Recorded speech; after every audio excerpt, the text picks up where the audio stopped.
Hola, soy Sio Boncompte, soy pintora desde que pude sostener un lápiz y un pincel entre mis dedos. También he realizado estudios, soy doctora en Historia del Arte y licenciada en Derecho por la Universidad de Barcelona, y con mis pinturas receta de cocina he transformado esta iglesia neoclásica de Ses Salines en un templo de la gastronomía mallorquina.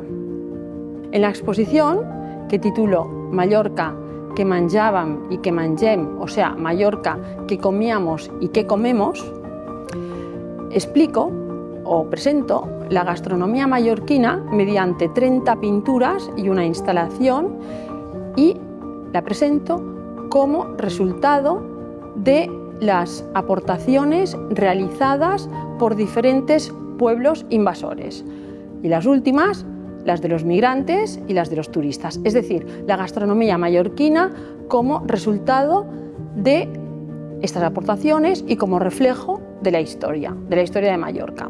Yo empecé con la temática de las pinturas receta de cocina en 1998 aquí en Mallorca.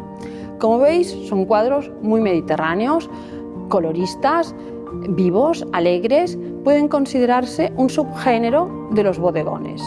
En ellos escribo una receta de cocina, y con ellos sigo la tradición que tenemos las mujeres de pasarnos recetas de cocina entre papelitos, como los que veis aquí, y en esto se distinguen mis cuadros de los bodegones. Los bodegones y los retratos, históricamente, han sido los géneros pictóricos a los que se ha podido dedicar la mujer sin moverse del hogar. Es decir, por ejemplo, en la mesa de la cocina, apartando los platos, dibujando entre horas, sin molestar. Y yo estoy muy orgullosa de haberme sumado intuitivamente a esta línea de pintura femenina y de que la pintura femenina últimamente se haya revalorizado. Últimamente, porque claro, yo todavía recuerdo cómo me divertían las caras de pasmo total que ponían algunos pintores, artistas abstractos, conceptuales, supuestamente intelectuales, cuando al preguntarme ¿y tú qué pintas?, yo les contestaba: recetas de cocina.